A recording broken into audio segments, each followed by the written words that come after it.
everybody, welcome to Life at Sunny Lee with Kathy Jarvis. And today I'm going to review the Select a Spice versus a regular spice rack. So could you come in a little bit closer so you can see the different ones I'm talking about? This is the Select a Spice, and that is the plain spice rack. Now I've had this one for a good 16 years, and there's a lot of things I like about it. I like about the fact that it rotates. I like that it has 24 different spices to select from.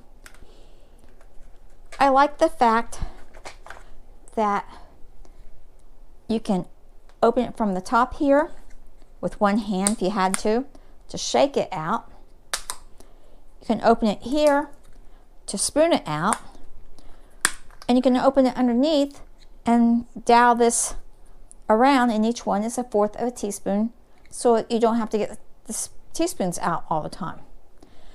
What I don't like about it is that with all these openings, it allows too much air to get in, and your spices clunk up. As you can see how it's all clunked together. Another thing I really dislike about it is that they're impossible to clean. Look how yucky that is in the bottom. And this has been run through the dishwasher twice. It's been set in dishwater, hot dishwater for 2 days. It just will not come clean. And you can't get anything in there to actually get it clean. So after a while, you can't even see how dirty they really are inside. And this is after being washed. And this gear shift, the powders get underneath of that, and you can see how dark it looks. That's from where the powder has gotten into the gears, and you can see at times it actually looks moldy, and there's no way I've been able to find to clean them, and they're starting to get a little funky smell. So if you want to go with this, it's fine for leafy stuff, but just don't put powders in it. It won't work. Now, because they were starting to smell, I went ahead and bought this one. It rotates also, which is nice.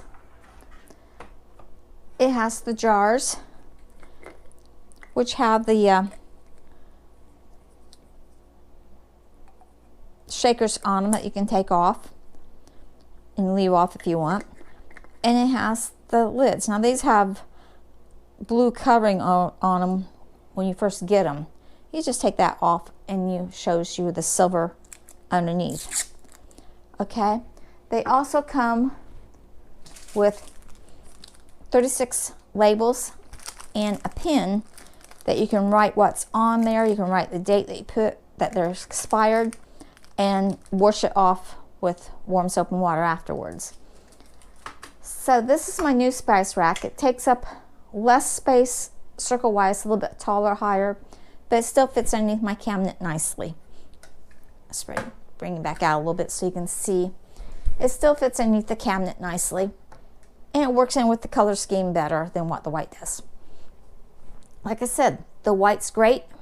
That Select Spice is great if you are going to use it for leafy spices, but the powder spices, after so long, they just get into that gear and you can't get them out. So if they had made them so you could pull that gear out and clean it and push it back in, that would have been great, but they didn't make it that way. So I will be washing jars this afternoon and transferring my spices over to the new spice rack. So if you're looking in the market for a new spice rack, I wouldn't really get the Select a Spice if you were going to use it for powdered spices. So, hope you learned something. Give it a thumbs up if you did, or if you even like the content. Give me a comment below if you've figured out how to clean these selected spice racks to get them really clean into those gear shifts to get the smelly stuff out. Let me know. And if you have any other comments that you would like, anything you want me to talk about, let me know that also. And remember, dream big, follow that dream. Subscribe if you would, please, and share it with your friends. And I will see you next time. Bye.